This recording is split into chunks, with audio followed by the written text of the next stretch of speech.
What was the impulse to make this film? Um, Look, it was very simple. I'd seen a documentary, Surviving Mumbai. The team behind it from Electric Pictures, an Australian production company, were some of the first on the ground in Mumbai after the attacks happened. And look, I didn't know too much about the Mumbai attacks. I knew probably what the average person had known, which was, burning buildings on TV, you saw some distraught faces running, and it was one of many terror attacks, or so I thought. And then I watched Surviving Mumbai, and, whilst whilst the documentary, it's extremely well researched, it was nominated for an Emmy Award, it had many good things going for it. It was relatively conventional in its approach, but where it really excelled is that, it opened up what I thought was, one of many terror attacks, and instead, you got a really human look at what the survivors, had lived through the experience, had faced. And, what sort of struck me really early on was the response of the staff, members of the Taj Hotel, and how it was so atypical from what at least I knew had happened in many other sort of terror attacks. And the other was this idea that the Taj itself was, in some ways both a microcosm of India, but also of the world in a way, where, you had many elements of questions of class, religion, ethnicity, social standing. You had all of these sort of preconceived groups of people, in a very luxurious setting, in a place where they thought their money and their wealth could protect them. And, then the barbarians come and storm the gate. And, to see how the people acted and reacted under pressure, and to hear the sorts of stories that came from behind these walls, I was hooked, I was glued to my seat. And it was something I wanted to know a lot more about. My co-writer and I went to Mumbai. We spent over a month staying at the Taj Hotel itself. It was a very eerie experience, walking down, the same corridors and hallways and ballrooms that all these events took place in. But more so, many of the staff members who survived still work at the Taj Hotel. And so as we were constructing, our interviews, and as we were talking to the different people and thinking, how it was that we were going to do this film, as we were doing all of that, we were able, to go down and, speak to Chef Hemant Oberoi, who's in the kitchen every night, and to the different people. And that sort of research process, I think filtered its way through to what became our film, in that we got many different perspectives of the attacks. And, I think that influenced, the actual structure of the film, which is one of an ensemble piece where it fishtails the narratives through different perspectives. What were the disciplines that you instituted to work through the research to avoid the film looking like a pseudo-documentary, or worse still, an example of a film where you're just filming the research? Yeah, well, that's it. Like we never wanted it to be a dramatization. It had to be a story. You had to find what was the deeper truth going on, in Mumbai and in the Taj Hotel itself. And I'd like to say we had a specific plan. We didn't. A lot of it was instinct, meaning we just spent a lot of time listening. We spent a lot of time face to face with the people who lived through the experience. And I did a law degree before I got into film. That trains you, to be able to digest large volumes of information, I guess. In other ways, it can hurt you in film because it's very logical, rational thinking, and you have to kind of unlearn that when you get in a creative space, because 1 + 1 doesn't always equal 2 in filmmaking, but it does in law. And but it did help with the research material, also because there was a trial. Ajmal Kasab, the sole surviving gunman, was put on trial. He was later executed. But there were thousands of pages of transcripts where you got a real insight through his confessions and other corroborating information as to who he was, where he came from, why he did what he did. And then, not a lot of people know, but the Taj attacks were controlled by a group called Lashkar-e-Taiba, which is a Pakistan-based terror group. Most audiences know Al-Qaeda. It's similar to Al-Qaeda in its scope. It's a jihadist extremist group. And the handlers, who had both brainwashed the young men to do this, or brainwashed the young men to do this, and had sent them over there, were in constant satellite phone communications, with the gunmen whilst they're on the ground. And the intelligence services of India picked up these satellite communications. Yeah. And in the course of the trial, all of this became public because it's a court case trial. So we're able to go through, almost beat for beat, what they were thinking, or at least what they were saying to one another, as well as to their handlers, and a lot of that has found its way into the film.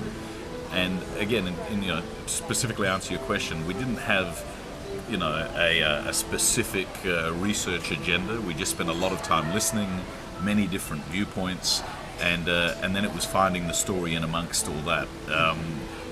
We don't have a specific formula, but it was instinctual, and Okay, now the terrorists certainly are not really given much sympathy in this film, nor do they deserve it.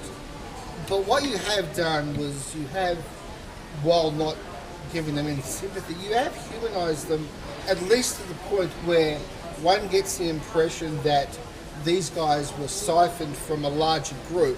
which is true.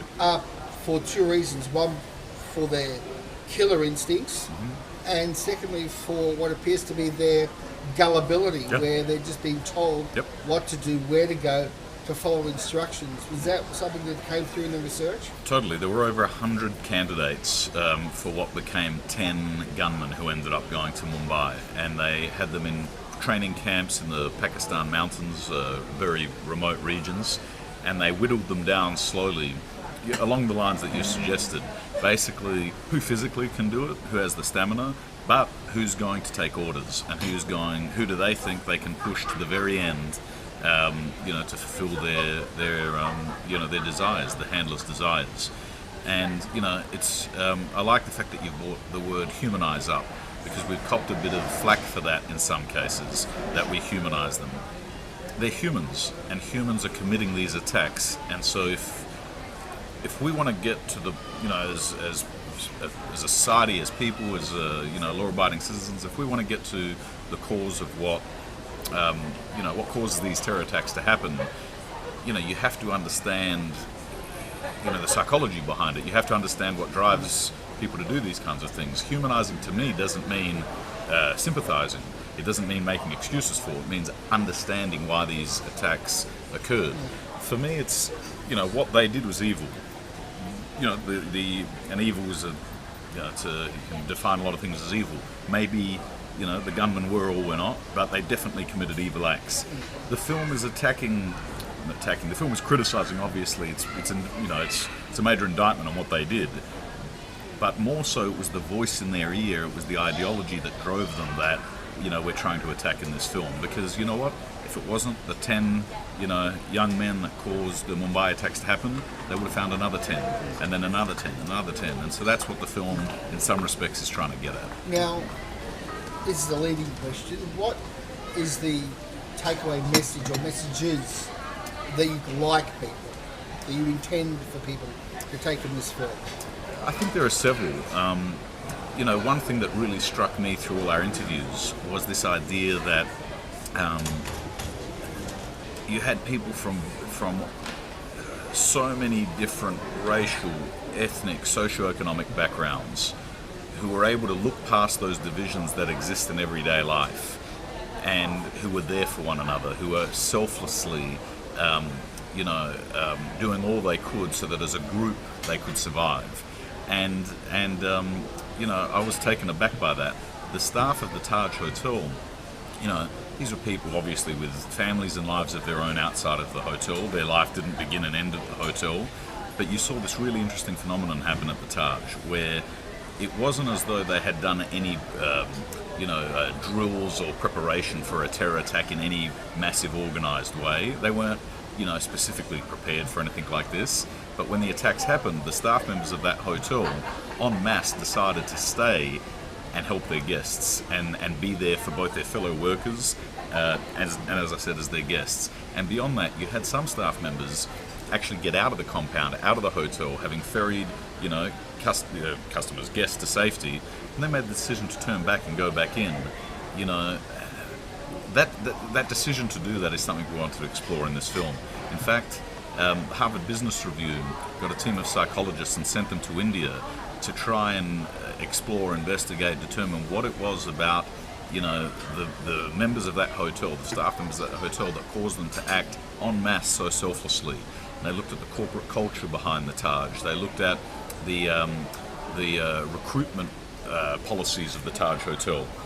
Taj Hotel is owned by a group called the Tata Group. Tata Group's one of the world's biggest companies. It's worth over $100 billion. They own many brands that you and your audience members would use every day, maybe. They own Tetley Tea, they own Land Rover, they own Jaguar, over $100 billion company.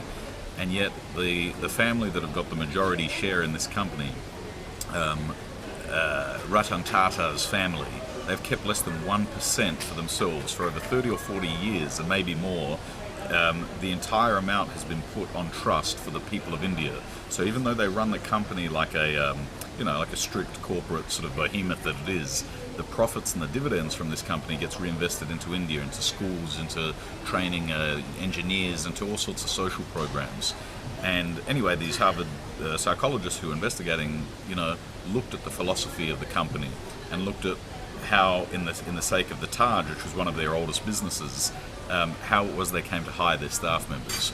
And what they found is they didn't go out and look for people who had, the best grades in hotel school or, other factors like that. They went out to rural, disadvantaged areas of India. They're looking to give people a shot, and they would recruit their staff members based on empathy, on cooperation, on resilience. They test for these sorts of things because they wanted the hotel to feel like home.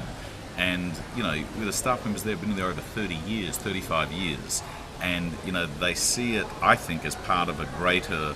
They see themselves, part of a greater thing rather than just working at a hotel. Now, Dev Patel, who's not only the star but one of the producers of the film, has described one of the main themes of the film as it being an anthem to resilience. Mm-hmm. Now, I know that when he said that, he was referring to the short amount of time it took for the hotel to basically repair itself and get back into business. It was 20 months or something? Well, it's more than that. It was in 21 days. They whilst the smoke, was almost still rising, they opened the first of the 12 restaurants, and they opened it for the people of Mumbai. Okay. On the time that literally the minute they opened the hotel, within 5 minutes it was packed. Right. People of Mumbai came to support it. So I understand that that's what he meant when he said that, but I take it as not only reflecting the resilience of the people in the film and how they responded, but also, Anthony, to the general Western response to terrorism. 9/11, the London attacks, Bali, with us, of course, just how quickly and how powerfully people come together and act as a unit to cauterize the damage. Even in Melbourne with Sisto, the murder of that magnificent Italian restaurateur by that lone nutter. Just how quickly the people come together and they say, collectively, no. I think it's a tribal instinct. When your group is attacked, you bind together. I don't think it's just Western, though. I think there's plenty of terror attacks that occur in in Islamabad, in Istanbul, in many places, in Bali, and we shouldn't forget as well that it's not just it's not an Islamic problem; it's an extremism problem. Actually, you're absolutely right, and I should Western and other countries, of course, because one of the points that you make in the film very emphatically is the difference between Muslims and extremists and Islamic extremists that do not demonstrate in this film, Anthony, that Islamic extremists are the most efficient killer of Muslims. Well, that's the point. Extremists, everywhere are. It doesn't matter what ideology, what religion you are. They share the same traits, whether you call them Muslim or Nazi or whatever you call them. They're basically sociopaths looking to control groups of gullible people with an ideology, with a religion, and it shouldn't be confused with Islam. Although religions can get hijacked and convoluted and all that sort of stuff. So I guess that's the point I was making. It was when people confuse. They're Muslims, so they must be terrorists. You've got to point out to them, mate, most of the people, or a great number of the people that extremists killed are Muslims. And another reason that these terror attacks happen so publicly is because they want to encourage a retaliation against regular Muslims so that they've got nowhere to go, and then they get funneled into the extremist pathway. And the film is a bit of a plea for people of different religions, ethnicities, cultures to come together rather than be divided apart. And you saw that at the Taj Hotel. A number of the chefs who were killed at the Taj Hotel who worked for Oberoi, a Hindu, they were Muslim. They're like brothers to him. And the film tries to address these points for sure. Now, the American director Sidney Lumet once said, and I'm paraphrasing here, but he says something along the lines of... It's one of my favourite directors. Well, and he's made so many factually based films. Yeah. But at some point he said, and I am paraphrasing because I'm doing this from memory, something like, if you're going to make a film based on real events, you have to fictionalise, you have to dramatise to some degree. So I just want a couple of examples of where you've done that in this movie. Where you've had to dramatise. We had to. So the events that take place in the film, what happens to the people, almost without exception, happened to someone. Where there was an element of bending the narrative, is where we had to amalgamate different characters' stories together. So, for instance, in a lot of the interviews we had done, many people were uncomfortable with their name and likeness being shown on screen. So in some cases, we changed biographical details of characters. The Vasily character, for instance, is Russian in the screenplay. The real-life character he was based on was from another Orthodox country. He wasn't Russian. His character also was an amalgamation of a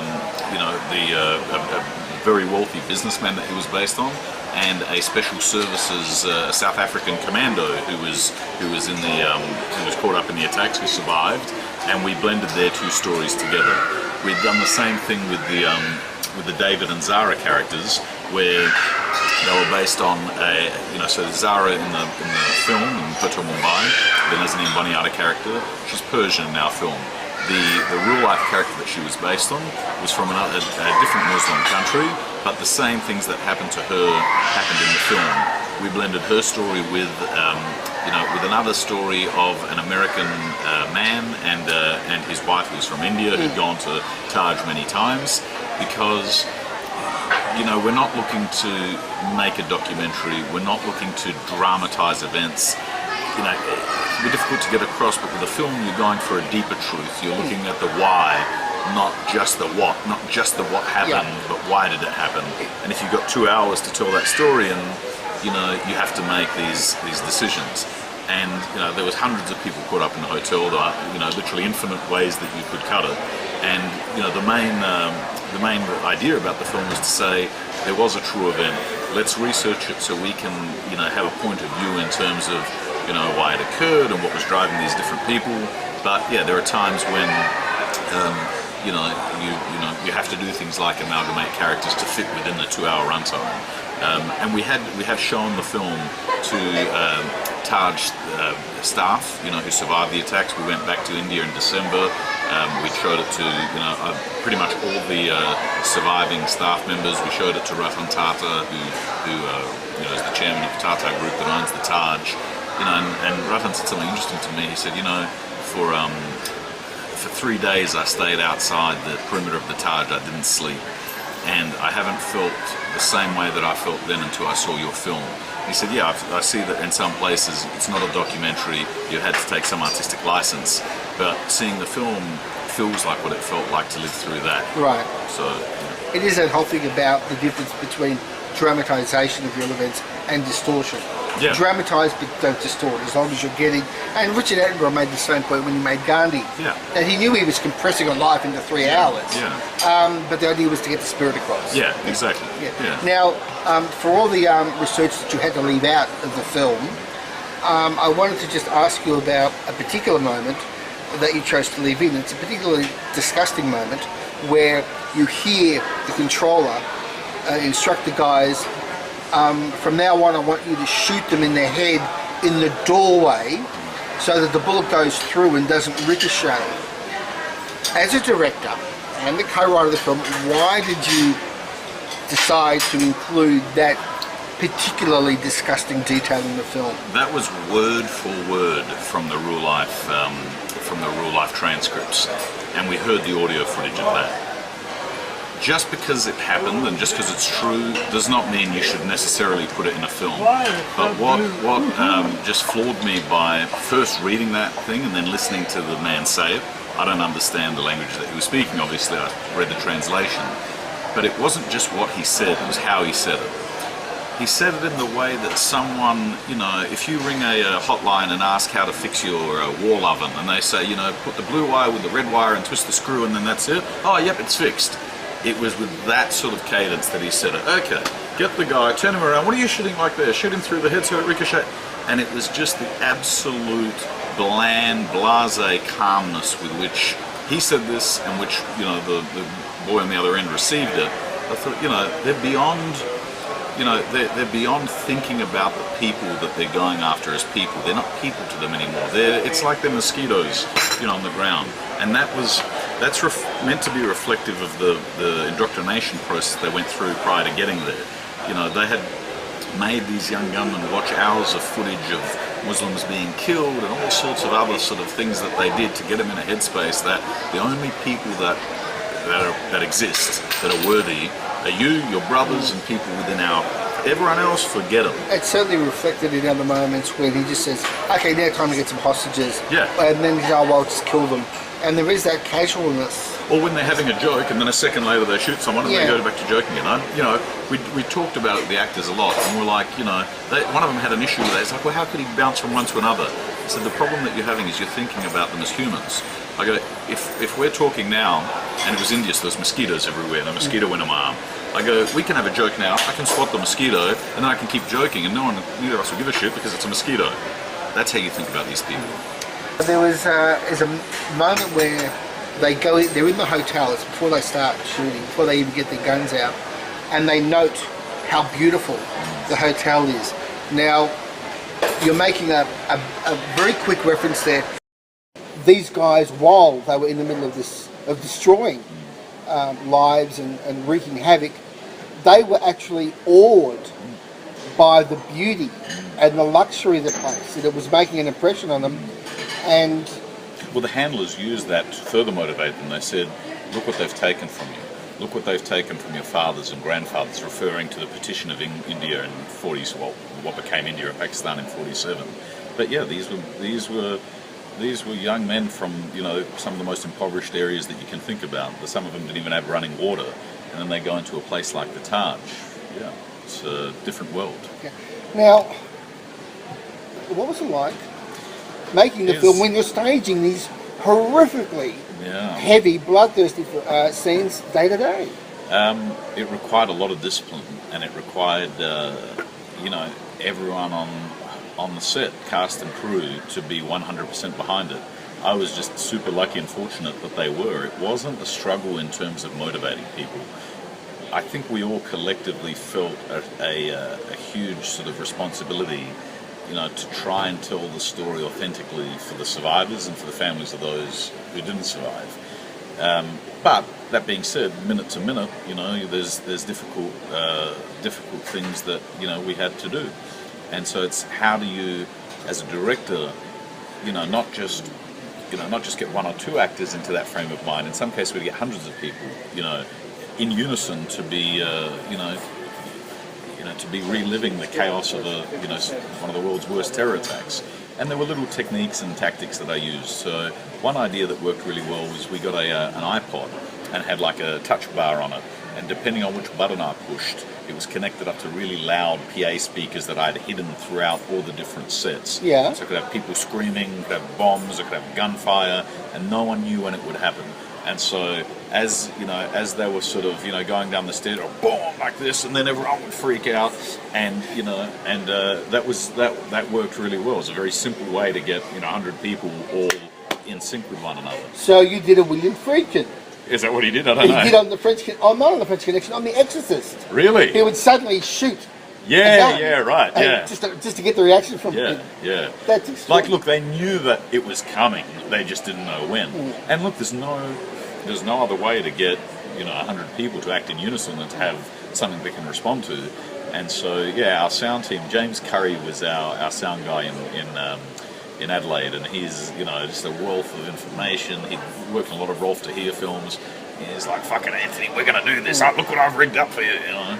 And so that was one little technique. Other things were, you know, a lot of it was in the rehearsal process, not necessarily rehearsing, you know, the exact scenes that we're filming, but we spent a lot of time doing different improvisational techniques to get the actors to bond in hopefully what was a stronger way. So, for instance, you know, with the young gunmen, you know, they were sent off, you know, up to North India to do all sorts of like, you know, hikes and pretend, you know, military sort of exercises together. Where, you know, the leader of the groups in the film, the character is Abdullah. In real life, his name is Suhail Nair. So, right, you're the commando, you're the head guy, you know, as a character in the story.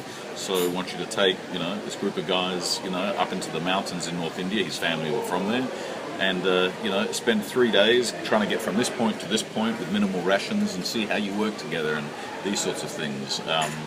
You know, we also did had other little tricks up our sleeves, like, for instance, when the gunmen first came to Adelaide where we did our rehearsals, they met and shook hands with Army and Dev and Nazneen and all the cast.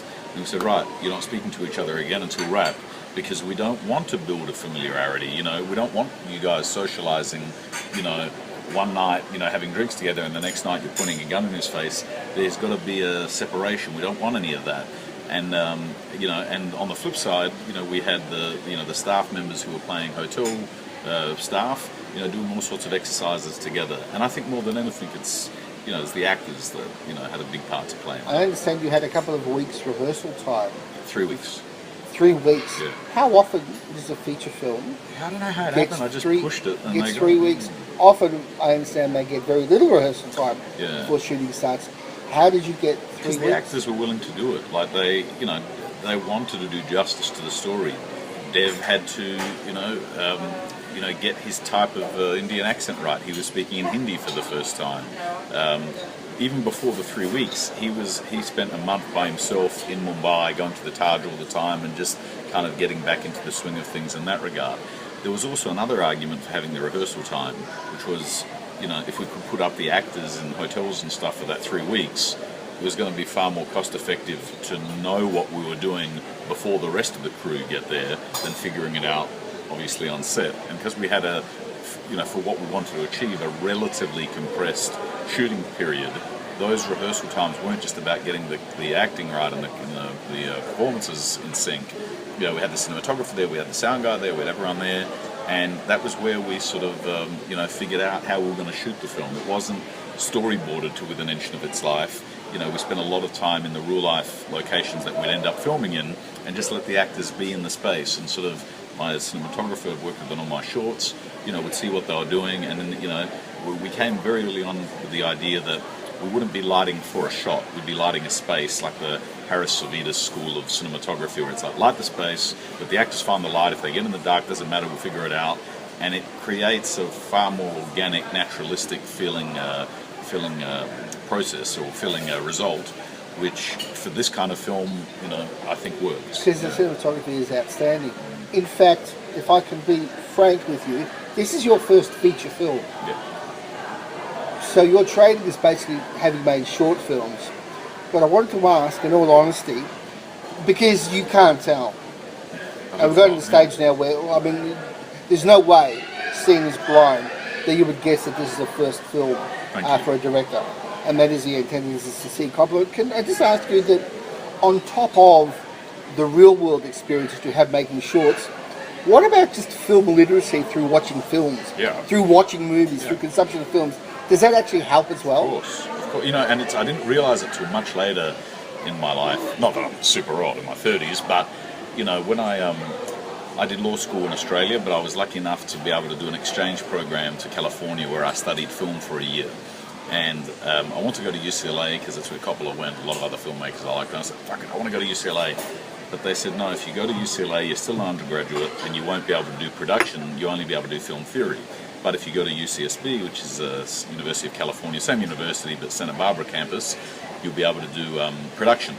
And I was like, fuck it, I don't want to do theory, I just want to do production. And I went there and I made some pretty average, actually really crappy films. And I got some experience in production, a bit in writing.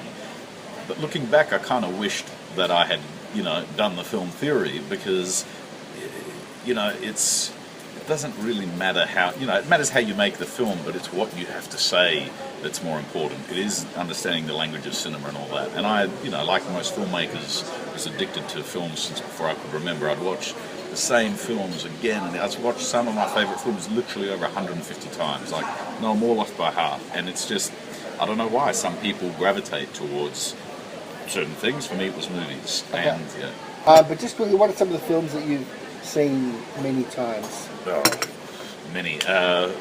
Give us two. Okay. Godfather, Conversation, Deer Hunter, Raging Bull. I've mentioned just a couple on Scorsese, but Jabino you went through in there as well. Many films, yeah. Okay, but Scorsese, Coppola, great American film directors from the 70s is what I'm getting. Yeah. That's what I'm sensing from you. Yeah. I mentioned Sidney Lumet and your eyes lit up. Yeah, so, Will Lumet, yeah, of course. yeah. Well, in fact, Dog Day Afternoon was a huge influence on Hotel Mumbai, because you had, I didn't want to have a film with flashbacks or, protracted backstories or shitty exposition. And, I used Dog Day Afternoon as a model to all the different Americans that we're speaking to who wanted a lot of that stuff. I said, look, in Dog Day Afternoon, you got, a bit of music and some shots of New York, but once the story started, there was a bunch of guys, we had no idea who they were.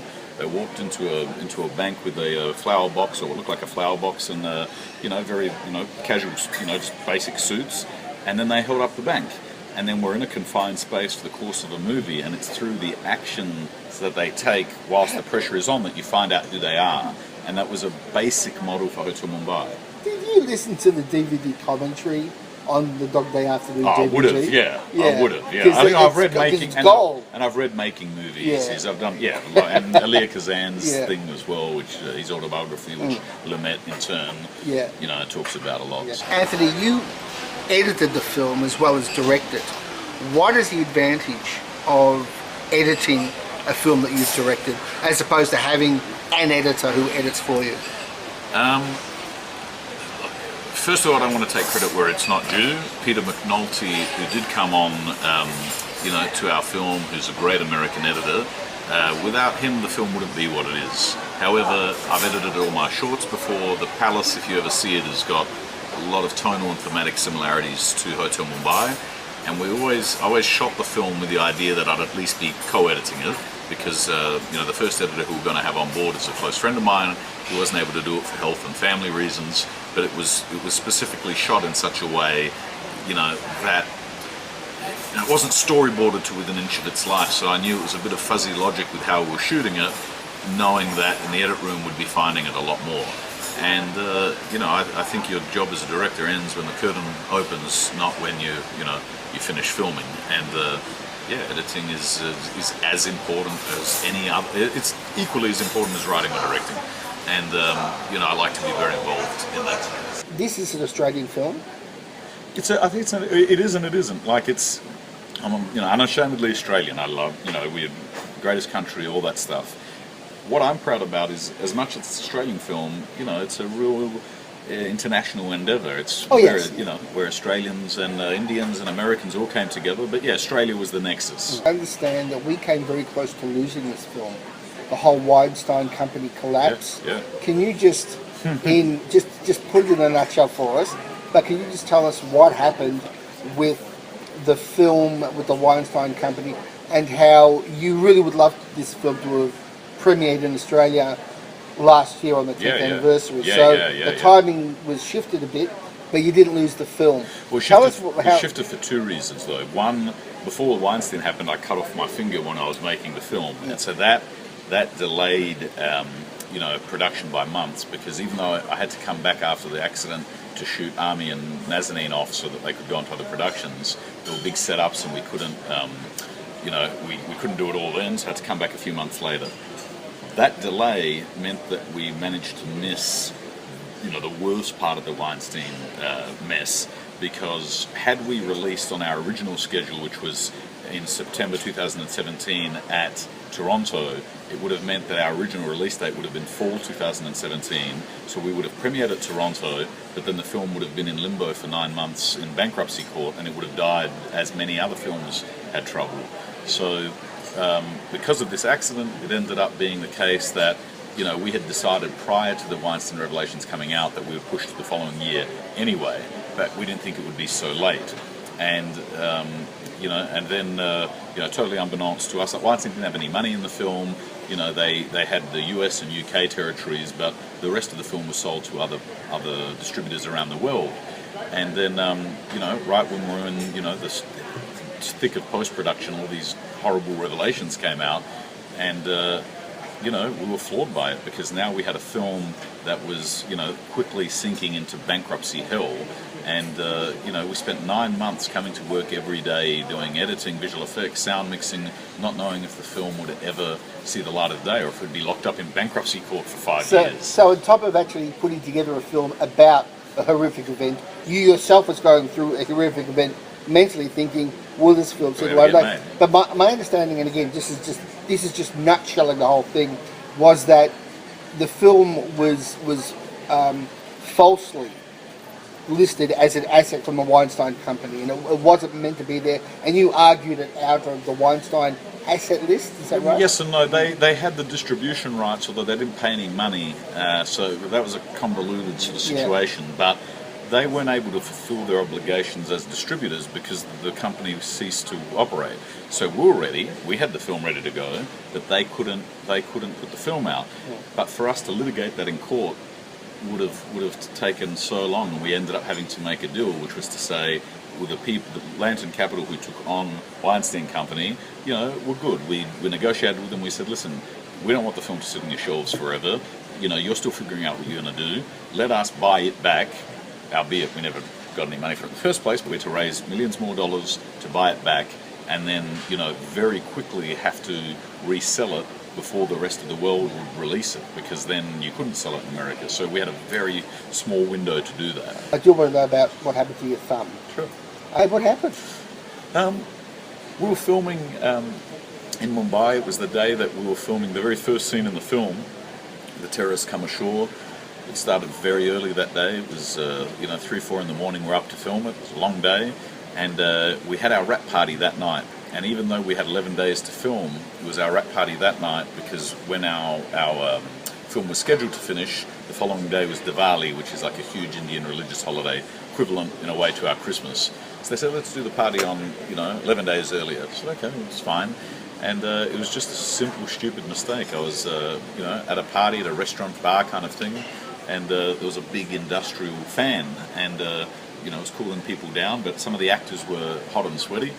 And as a joke, I went to move the fan to push it on them, and there was a cage around the fan, like a guardrail, but not around all of it, and my thumb happened to find the bit where there was no cage, and off it came, and it hurt a lot, and I kind of grabbed it like this, and I was too scared to look down, but when I did, it looked like the poster for Saw, the movie Saw, and I was like, shit, look at that. And I was like, wait, you idiot, that's your thumb. And no one had sort of figured out what had happened yet. And so just very calmly and quietly, I thought, get to a hospital. So I just quietly walked out. And Dev Patel actually was coming into the bar as I was walking out. I said, come on, what's going on, man? Let's have a drink. I said, no, I can't now. He's like, come on, come on. And he goes, look, I've come, let's go. I go, dude, I can't. He's like, why? And I just sort of go like this. And he went stark white, and I went out the door, and he went in the door, and he said, well, before that, he said, where's the rest of it? I said, I don't know.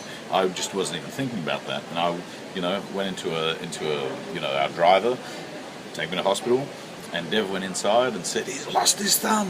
And people didn't really know, what that meant, and they turned the music down. He's lost his thumb, let's look for it. And then you had 150 cast and crew on the ground with iPhone lights looking for the thumb. Turns out Dev did find it, rushed it to the hospital. First hospital, with a bit of oohing and ahhing, and in a weird way, it turned out that the guy that played the Dev's brother in Slumdog Millionaire, the teenage version of his brother, this guy's dad, Dr. Kalpesh Galiwajah, is like the most preeminent plastic surgeon in India, in Mumbai, and he specialises in hands. And so 2, 3 in the morning, Dev's calling up. You got to, call your dad. He's like, what? It's Dev Patel. Call your dad, my friend. And so they called the father, and the father said, look, probably better to leave that hospital. Come and see me. It was another hour's drive. So it was about 4 or 5 hours before the operation happened, which was a very difficult time. But then, he stitched it up and, salvaged a lot of it. Right. Was that because obviously we reattached the bit that had been You cut off? reattach, so this top part was intact, but the Yeah. middle part was just mush. Right. And so they kind of stuffed the top part into the middle part and made a new part and that thing.